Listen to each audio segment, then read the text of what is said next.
Started now.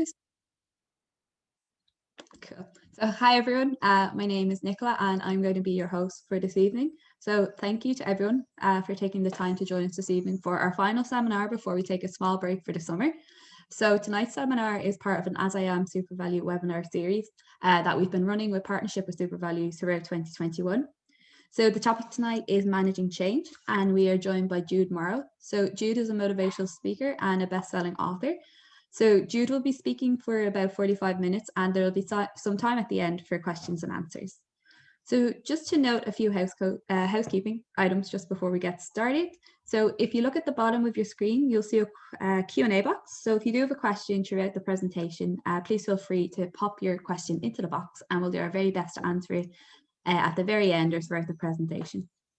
You'll notice too, we do have subtitles turned on for the seminar. So if you do want to turn them off for yourself, there is an option next to the chat box. It's a box that says live transcript. And in there you can click select mute subtitles. Sorry. So I'll now pass you over to tonight's speaker, Jude. So Jude, feel free to start whenever you're ready. Thank you very much, Nicola, and thank you to everybody that's here this evening. I think it was Cardinal Thomas Wolsey that once said, be very, very careful what you get into your head because you'll never, ever get it out. And thanks to Adam, Nicola, and the rest of the AsIAm family, I have about 44 minutes and 31 seconds to try. So I'm going to do my best to do that. So I suppose at the start, I need to start at the start and introduce myself. My name is Jude Morrow. I am a two-time TED speaker, motivational speaker, and author. My books are published by Beyond Words. They're the publisher of The Secret. And I'm the founder of Neurodiversity Training International. We are an autistic-led training and advocacy service and consultancy firm that has global reach. I have trainers in Australia, the UK, the US, and even the South Pole. Now that is a long story, but feel free to pop it into the Q&A because I probably will talk about it later on. But most importantly, I am very, very, very, very proudly autistic. And for a long time I wasn't, like many of us. It's a sad and lonely existence at times, but with the right mindset applied, that can all change. Because on the theme of tonight's talk, which is in essence about change, this is something slightly different.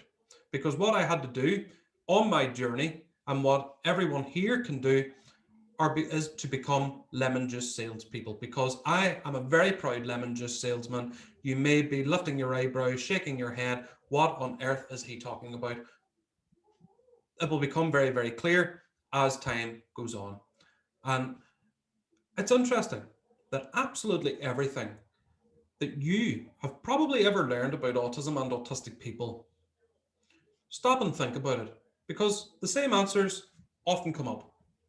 Science, literature, but that's not the correct answer, because this is the first change that we all need to make this evening, because you need to change your thinking, because everything you've ever learned about autism and autistic people has come from marketing companies. Marketing companies. This will become very, very clear as time goes on. We as humans have a really, really awful habit in that we don't adapt to change. Now, that's not specifically an autism thing. That is a human being thing. We don't really learn from our mistakes. And even today, whenever it comes to autism and autistic people, everybody makes mistakes, including me. Although a lot of mistakes are made from those with their hearts in the right place. I will never take that away from anybody. But it's always us that has to change, every time. Why do we always have to change? Because marketing companies say that we have to.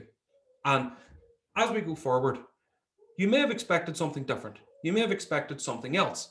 You may have expected a handbook or a list of hints, tips, tricks, golden nuggets, and whatever else on how to help autistic people manage change. That's what the marketing companies would want you to believe, because that's what they sell. Not here. What I sell is lemon juice. What AsIAm sell is lemon juice. And there are many of us out there that sell this lemon juice. I can't wait to tell you all about it. I mean, let's look at autism itself. Let's look at the word. I mean, what is it? I mean, what is this thing? What is this thing that governs, 98.5% of the population? Okay, but 1 in 59 people. This is the definition that we're left with, is a neurodevelopmental disorder characterized by social difficulties and or obsessive and repetitive behaviors whilst having narrow interests. And what a disgusting definition that is, because I know that and I know that all of us here in the autistic community, we're so much more than that. That definition has been in place for roughly around 50 years. It's never really changed. But yet we're the ones that are averse to change, even though what we want is acceptance and understanding. Why do people not like change? It's down to fear. That's what it is, fear. People don't want to change their perspective. People don't want to change how they feel, how they think, and how they want to live their lives. That can be seen as self-advocacy or averse to change, depending on what your viewpoint necessarily is. So for me, I wasn't always a proud lemon juice salesman. I wasn't. And I need to have a theme. And I always have a theme whenever it comes to Jude Morrow type talks and speeches and everything else. That's like a roller coaster type of theme. So we go up with the light and fluffy stuff, and then some sinister points, and then we go up and down and up and down. So on the topic of going up, I have to give you all the cuteness overload. Now, whenever I do this live, okay, normally I get a bunch of ahs from the audience. So if you want to put your ahs into the chat box, feel free to do so, because that way it'll give a little sense of being live and having some sort of audience reaction. So that's me. That beautiful, handsome, wonderful, charming little boy is me. And I'll take you to the photograph on the left. And that photograph of me was taken in April 1993. I was born on the 7th of August 1990. And I came from a pretty standard Irish Catholic nuclear family. One mum, one dad, one older sister, Emily, who's 3 years older than me, one dog, Barney, sadly rest in peace, and one white picket fence. My parents' first house that they bought that we lived in was like a maisonette. That had a window, a living room window that gave a spectacular view over the city of Derry, where I grew up, where I was born, and where I still live. And my favorite thing in the whole world to do, whenever I was a very small child, was to line up my toy cars on the windowsill of my parents' house. That was my favorite thing to do. It's how I played, it's how I interacted, and I absolutely loved it. I didn't really speak until I was 6 or maybe 7. And I didn't walk until after that photograph was taken, near 3. And it's a bit of a journey being here now, looking at that photograph now, and being here now as an adult, because now as a 30-year-old, nobody can get me to sit down or shut up. So it's been quite a transformation between then and now. I suppose my older sister was the yardstick to which my development was measured.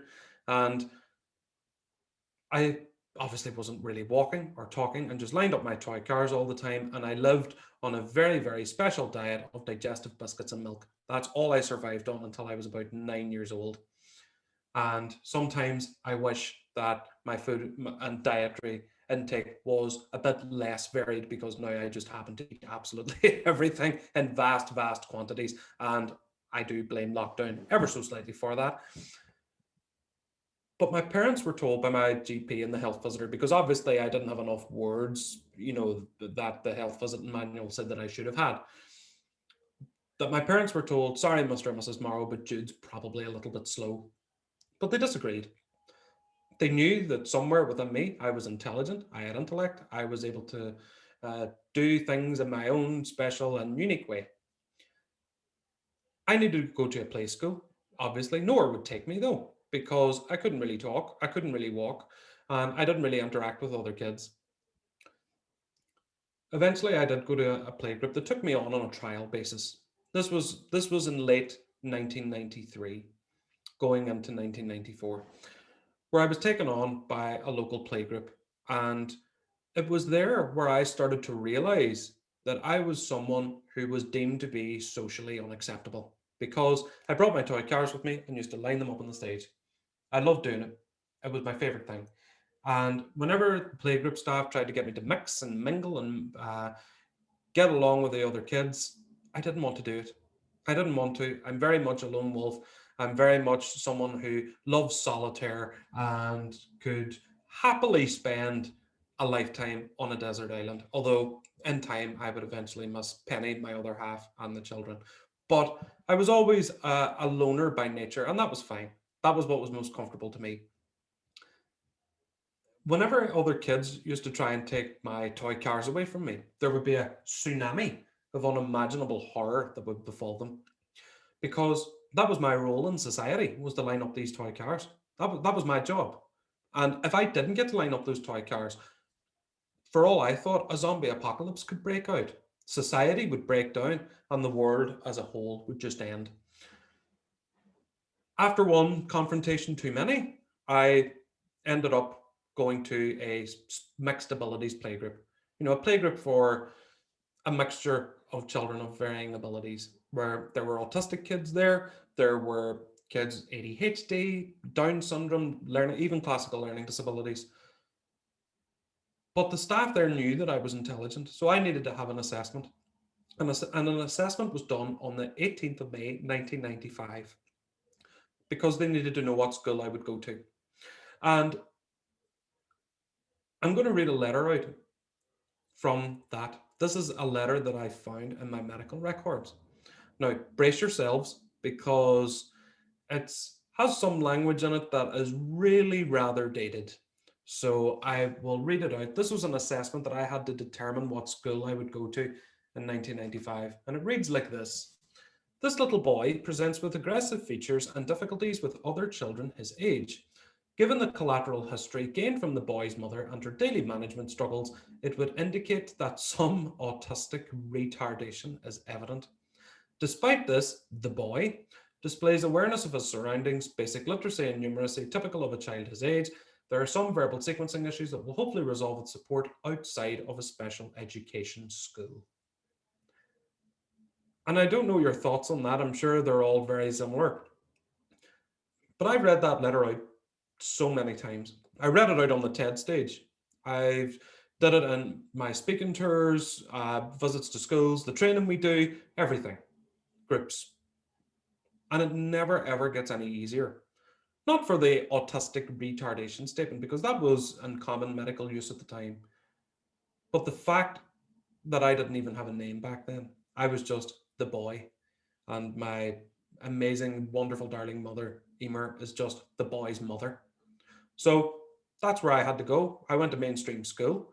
And I suppose the first kind of takeaway for everybody is be very, very careful what you write about autistic people, because you never know, in 23 years' time, they may be writing a book about their life and come across it, which is exactly what happened to me.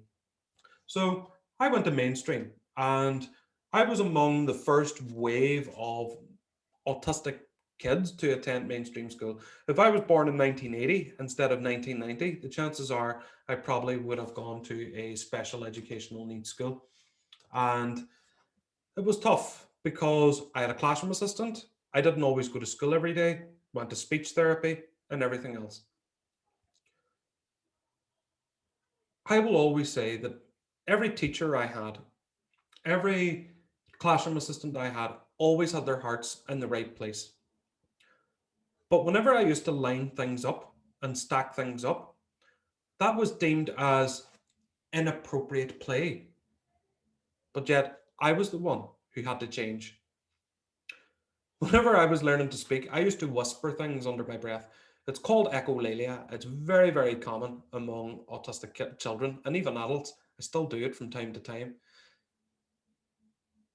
So that was no communication skills or lack of communication skills. But then I was the one who had to change. As I alluded to a bit earlier, I don't always like playing games and groups. Board games were never really my thing. Even now, as a grown hairy man, I don't really like going for lunch or dinner with any more than 4 people. But then that was deemed as having poor social skills. Again, whatever they are. And I was the one who had to change. The point of this is, if you're autistic, the onus is on you to change. It's always us that has to change every single time.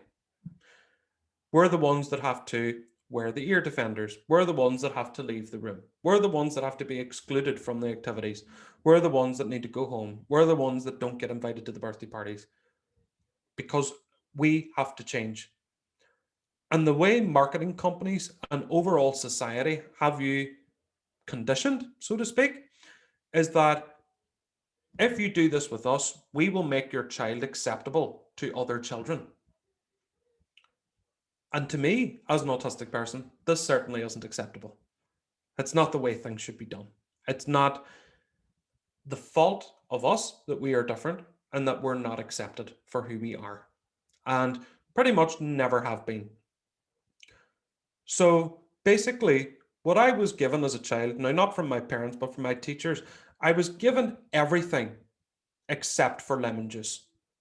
Okay? Now, keep that in mind. You'll be thinking, what on earth is he on about with these lemons? But I was given absolutely everything except for lemon juice. Whether that was sensory rooms, a smaller classroom, or having to go through programs and various other things, where what I needed was lemon juice. Okay? Not every derivative thereof of lemon juice. So growing up wasn't easy. I mean, whenever you realize that you need to change, you need to, if you're autistic, you need to change fundamentally who you are in order to fit in with everybody. You learn that very quickly. There's a misconception that I want to change among global society, in that autistic people have no understanding of the world around them. But I promise you this, I understood that I was different, but I also believed and thought and understood that I was somehow less. I was to be pitied by everybody, and I needed to fit in order to survive. And that's a real tragedy whenever I look back on it. Because whilst I'm a proud, defiant, chest-beating autistic person now, I wasn't always. And this is a journey shared by many, many autistic people around the world, young and old, that it's always us that has to change. It's always us that we are too sensitive. We are too averse to change. But is that really true whenever you look at it? As we go forward tonight, I don't think it is. So I grew up, and I want to show everybody these, okay? Now, this is something that hasn't changed, okay? These are my soft, beautiful hands, okay? So whenever I got to 16, I needed to decide what career I was going to go into. And given that my hands are beautifully soft now as a 30-year-old, they were only the more beautiful and softer when I was 16. So it was quite clear that I wasn't going to learn a trade. I wasn't going to become an electrician or a plumber or a bricklayer. I wasn't. So I stayed on at school. I did go to some groups. Now, for groups like AsIAm and various others, didn't really exist whenever I was young. Whenever I was growing up, they just didn't exist. They weren't there. And I ended up going to another group, but I found myself being the person that people could ask their questions to, that people could run their problems by. And I would always give the straight, honest answer, like I do now, sometimes to my peril, because if my incredibly wonderful and beautiful other half and wife-to-be Penny asks me if her bum looks big in a dress, sometimes I'm like, oh yeah, it does, yeah, no filter. But it doesn't matter. I mean, the people that know and love me for who I am just accept it without considering the social faux pas that would appear to be. So I needed a career. And what career would I go into? Because the stereotype is that a lot of autistic people go into careers that are in science, technology, engineering, and mathematics. But they weren't really for me either. I was told of my diagnosis whenever I was 18. So this was 2008. So I needed to get a career, and I was very bitter about being told, because I grew up in the age of the internet. I looked up that horrible definition of what autism is, and I wanted nothing to do with it. I was like, That's not me. I'm more than that. And I hid it out of shame. I didn't really tell anybody. I didn't disclose it. I didn't feel I would have done myself any favors by telling people. And that's the sad part, where we're not comfortable being who we are because autistic people in general, by wider society, aren't really accepted. Again, even as a young person, I didn't take any lemon juice at all. It was there, it existed, I knew it existed, but I didn't take it. I didn't want to take it. The option was always there. So I needed to get a career.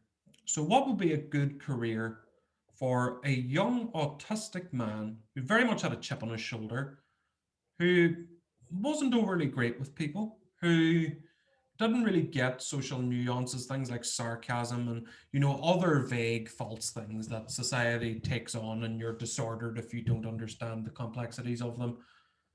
So what is a career or a profession that is full of people that aren't very good with people?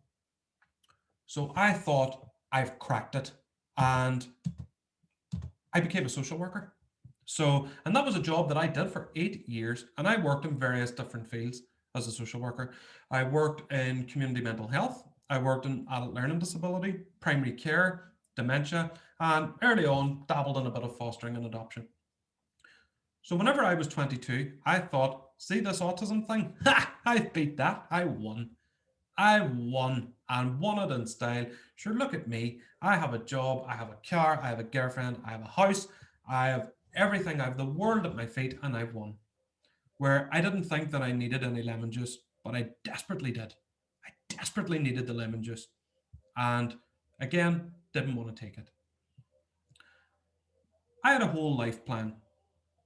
And I will say, first and foremost, that I'm not someone that manages overly well with change himself, because this was the plan in my head where I'd become a social worker. I wanted to practice for a while, go back, do a PGCE, do a bit of traveling, get into lecturing, because I would have the luxury of having summer holidays and school holidays and everything like that. I thought this is a good career to get into. But that was all interrupted, I suppose joyfully, whenever I found out that I was going to be a dad at 22. So quite young. And don't forget, only 6 years before, I was someone who in school was so socially unacceptable that they needed an adult with them all the time. Almost as if some SEN provision is an antidote or a replacement for the lack of patience that exists for those of us in the classroom or in the workplace or in wider society who are a little bit different and do things a little bit differently. Not wrong, just differently. So I couldn't handle this change. I couldn't do it. I needed to know everything that was going to happen. I needed to know timelines. I wanted absolutely everything. I wanted diagrams. I wanted instruction manuals. I wanted everything. And it got to a point where I was so crippled by this change, by this notion that my life would change entirely, that I ended up moving back home. I ended up moving back in with my parents, my mum and dad. And whilst kind of stewing in my mum and dad's room, in their house, me there alone, having to be reminded to wash and eat because this change was so consuming. I mean, it wasn't the fact that I was about to be a dad. It was the fact that I suppose I needed lemon juice and didn't have any. And pretty much everything that I needed just wasn't there because I pushed it all away. But my sorrow was alleviated temporarily, and feel free for the Oz to come back. It's a newborn baby. That's my son. That's Ethan. That's my wonderful, beautiful, bouncing little boy. And probably the last photograph of me without a beard. And it was nice, that moment, because the fear of change left me, because Ethan was like a stranger to the world, and so was I, where this was all new. This was an adventure that we would have together. And I had fear. I was conditioned to fear being autistic. I knew I was, I still denied it. And I worried, what if Ethan would grow up with the same hardships as I did? What if Ethan grew up to endure the same intolerance and impatience as I experienced.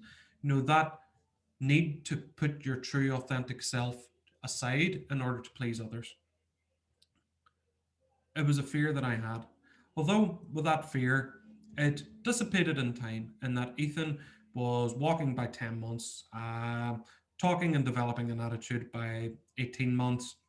And Ethan's not autistic, he's not like me. And our narrative is different in that I'm an autistic dad to a non-autistic son.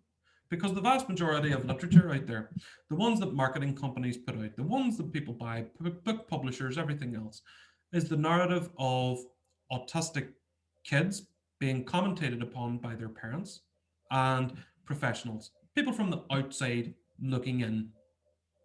That's what the view of autism is, and that's what influences the thinking of the vast majority of people in the world today. The vast majority is what people think autism is from the outside looking in rather than our experience. I suppose that's why movements like AsIAm and Neurodiversity Training International exist, because we want to give our perspective from the inside out. We want to create that change. But the ever-changing landscape of fatherhood was so difficult for me. It was so hard because I was almost conditioned to be dependent on routine. So conditioned, because the textbooks say that autistic people love routine. So let's just hit Jude with a pile of routine growing up and we'll see what happens. So whenever this routine was taken away from me by Ethan, now I don't say that in a bitter way, but I say it in the truthful way that, becoming a parent, kids have to come first. And this was a tough change to manage. And the change was so tough for me to manage that even my then wonderful, bouncing 3-year-old boy could see it. So much so that he actually asked my mother, my mommy, his grandmother, this question: why does daddy always look so sad? And I suppose in a lot of ways, that was the cheesy inspirational speaker moment where I knew that I would have to make peace with myself in order to have a better relationship with my son. Now, you can see that big sun, but it's lemon colored. It was a lemon. What I received was a nice, lovely helping of lemon juice. That's what I got. And with that, it was the antidote to all my fears and worries and everything attached to it. So by the time I was 26, I was a very, very proud autistic person. I went through that change, and that was a wonderful change to go through. That's the best change that you can get. Getting to a level of self-acceptance and pride and understanding is what everyone needs. What every autistic person needs is that nice, lovely, lovely helping of lemon juice to get you over the line. Because that's what I needed. And I suppose in the metaphorical sense, that was CBT and counseling. And it really, really helped me. I know it has a mixed bag. I know it has a lot of mixes of opinion, but it really helped me. I was always a bookworm, always an avid reader. And every time I go to an airport, I always stop at the little bookshop to buy myself a present. Now, I'm not too much of a goody two shoes. I do stop at the pub as well, but I always go to the bookshop first. So I stop at little bookshops all the time. I love bookshops. I have an endless collection of books and first editions and everything else. So I wanted to write my own, and that's what it was. Now, by the way, this isn't a plug for the book. I've told you the whole book. You've got it now. I don't die at the end. And that book was picked up and published and released by Beyond Words, the publisher of The Secret. And that changed my life for the better. Where a lot of people think change is a negative thing, but it isn't. Change can be the most liberating, exhilarating thing in the world. Whether from a parental point of view, you change how you think and how you view things, or as an autistic person, you change your internal monologues from my life has been one series of struggles to my life has been one series of victories, because that's what I had to do. Whenever I had become more acquainted with the autistic community, I suppose whenever I had come out, I needed to learn what autism was in the true sense. And the fact of the matter is that the vast majority of autistic people have average or above average IQ. Now, I know that IQ is a very arbitrary type model that has generated a lot of controversy, but PR and marketing companies would have you believe that autism and autistic people generally fall into one stereotypical bracket. Now, I can ask out loud without you having to give me an answer back. What does an autistic person seem like in your mind? And now, I don't have magic powers, okay? I don't claim to have any telepathy or supernatural ability, but I would guess that your mind went to some lower spaces. The likes of lack of eye contact, doesn't make friends easily, and various other stereotypes and often harmful misnomers. And the reason why that is because that's what marketing companies have led you to believe for so many years, that that's what autism is, and that's what being autistic actually means. But we're so more than that, so much more than that. I mean, people don't automatically go to the space where autistic people are among the most bright and talented people ever to have lived. I mean, we have the most amazing team. Einstein, Marie Curie, Stanley Kubrick. We have so many, so many people that have existed. Although, on the other side of it, it's the negativity that everybody is drawn into at every stage. And that's what we need to get rid of. Because, again, with the most talented and gifted people ever to have lived, is that the acronym that governs all of us that exists in society is ASD, Autistic Spectrum Disorder. But what I ask is, disordered compared to who exactly? Change that mindset, change that thought. Because let me get into the meat and potatoes of this now. Change. Do autistic people need to manage change? I mean, is it really us that has to have the burden of managing change? Because there's so many programs and training seminars that people give advice on how to manage change. So I wanted to take this opportunity to do something completely different, where I almost would like you to change how you view the concept of change itself. Now, you'll see that I have a lovely icy Arctic mountain with some floating ice there, because this very much fits into a theme. Now, I'm going to give you an example of how the human race always makes the same mistakes, and we're always making the same ones. As a species, it's what we always do, because I want to transport you back in time, okay, to the Arctic journeys. But before that, ABA is always seen as the gold standard of therapy. Now, autistic kids have to go through all these things like adaptive skills, language, play and social skills, motor skills, cognition, academic skills, behavior, where this is a multi-billion-dollar and pound industry that autistic kids have to go through these therapies that are now starting to gain notoriety for not working. And the reason why they are so popular and so prevalent and so widespread is because marketing companies make them widespread. Now, so the reason for this is that a lot of people would think that autism and being autistic in the broad sense is almost like an illness or a disease that needs treated immediately. But it isn't. It's simply a difference. We just have a different way of seeing, perceiving, and interacting with the world. And this is so prevalent even still, but it doesn't work. And it's never worked, ever.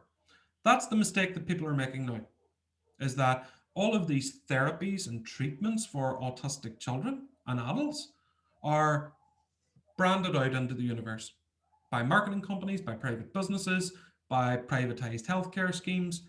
They're everywhere. And people think, oh, well, this is, medically based, so it must be ethical, it must be right, it must be true. But there is a growing number of proud autistic voices saying that this simply doesn't work. So a near comparable example that I can give is our these two ships. Now, these two ships are the Erebus and the Terror.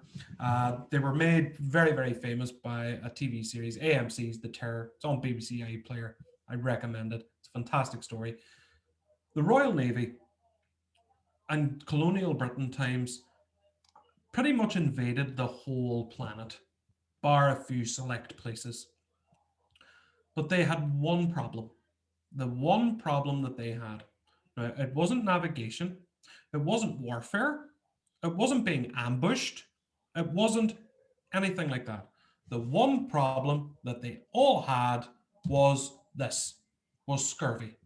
That was the biggest problem, and scurvy killed millions of sailors. Millions. I mean, on every voyage, sailors were coming down with horrible, horrible symptoms, whether that was losing teeth, bruising on the skin, the breaking down of collagen in the body, old wounds starting to open. And in the beginning of the 18th century, Arctic exploration was starting to be taken very, very seriously, where one of the main goals of colonial Britain was finding a Northwest Passage, a shortcut to China and India via the Arctic Circle. Okay? But a lot of the time, the ships, like in these pictures, got stuck in the ice, often for years, where they were having to sail up over the Arctic and often in the Bering Strait or Victoria Strait or along Lancaster Sound, these vast Arctic oceans, which can freeze over for years at a time and often get stuck there. And the main problem was scurvy. That was their biggest issue, where men were starting to get very, very ill. And for years after that, the Royal Navy were buying lots of cures for scurvy. And there were so many. Now, grog is a term for generic alcohol, but back then it was rum and water. And marketing companies would have said rum and water cures scurvy, where it cures seasickness, it cures everything else.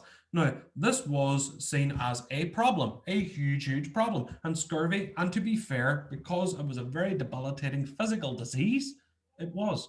So that got the marketing companies going. And there were loads of elixirs for scurvy, loads that were sold everywhere. You couldn't go anywhere without them. If you were going fishing, if you were on a trawler, you had to buy a scurvy treatment, because back then they didn't know what scurvy was. The same way today, people don't really know what autism is. They don't know. They haven't a clue, like on the grand scheme of things. And even a cure that was often propagated for scurvy was, this is my favorite one, where this is wine of coca, which is a lovely mixture of wine and cocaine, where people thought this actually cures scurvy. And nobody knew what to do. They thought it was contagious. They thought it was a digestive ailment, where they just didn't know what scurvy was, where the vast majority of people were looking at these sailors and not knowing what it was. And eventually, this hero came along. His name was James Lind. And James Lind discovered that there was a cure for scurvy.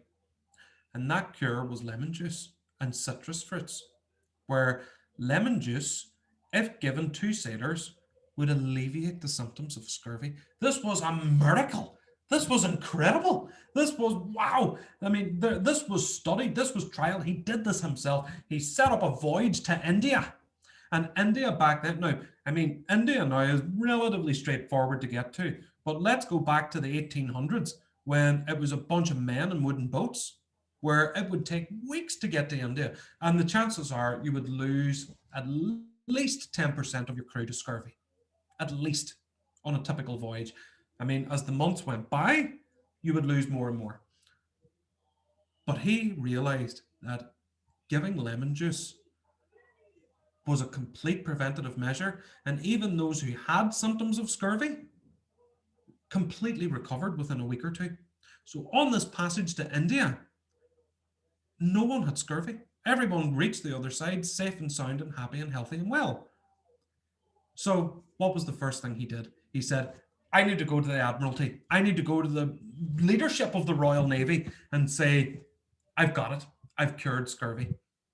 Where he, with his very proud, handsome face, dandered into the Admiralty of the Royal Navy and said, chaps, I figured it out. Lemon juice cures scurvy. You give them lemon juice or lime juice or even oranges help as well. But then it was lemon juice. Lemon juice cured scurvy. And he said, well, what do you think of that then? And guess what? They all laughed at him. They laughed at him. They said, you are ridiculous. There is no way lemon juice cures scurvy. I mean, wine of coca is fabulous. I mean, it's wine and cocaine. What's not to love? Or this Herculean antidote, this elixir for scurvy. This really works, even though the Royal Navy bought barrels and barrels and buckets and crates of this stuff that didn't work, as well as other things like vitriol, sulfuric acid, and the standard rum and water. But their marketing strategy was, these things work for scurvy. These things cure scurvy. Our lovely cocaine-laced wine cures scurvy. It does. Trust us. It does. And for a long time, lemon juice was not adopted. People did, no way. The marketing companies won. Where over time, as more research was done, and this only really became a mainstay in the Royal Navy, and maybe 100 years later, was that lemon juice cured scurvy. Lemon juice. That was it. But even after this discovery, which was perfectly validated, the general public still believed that this cocaine-laced wine, this Herculean antidote, and various other things were a complete cure. So what I am, when I said at the start, in that I am a lemon juice salesman, those who are within the neurodiversity movement are lemon juice salespeople. Because I say the equivalent to lemon juice in our context is that self-acceptance is it, where the main goal of any help and support toward autistic people should be helping them accept themselves for who they are, not trying to help them mask or fit in with anybody else. So we are lemon juice salespeople. I sell lemon juice, AsIAm sell lemon juice, various others sell lemon juice. That's it. That's where we go. Now, so many people would often look at this with, this can't be right, this isn't true. Where, as the autistic community, we identify with James Lind because he was right and history was very much on his side. Now, it doesn't take away from the real quality of wine of coca, this wine and cocaine infused mixture. But if you think about it, marketing companies telling you things and believing them. Now, let's use the most perfect Irish example of this, where we have Guinness, where their marketing campaign was Guinness is good for you, or Guinness for strength, where people fall for it every time. And whenever it comes to us, these antiquated, outdated, behavioral-based therapies and strategies are never going to work. They never did. So this is your dose of lemon juice. This is it. This is what you need to do. Okay. Now these are, and I steal this graphic, I use it all the time, which is 10 things every autistic child wants you to know. Now, this is the lemon juice. Now, I urge everybody here, this is how you make progress, because we need to be accepted unconditionally for who we are, not made to feel inadequate for who we are not in comparison to our peers. So, I mean, being autistic is part of our identity. It's how we view the world. We don't want to change it. We don't. And no matter how much wine of coca you give us, no matter how much of that Herculean elixir you give us, we don't want to change. That's it. I mean, we are competent. We understand the world around us in our own unique way. And I suppose this is one that is valid, is letting us know about transitions in advance so we can prepare ourselves. Now, that's the main thing. I mean, people process and work with information in different ways.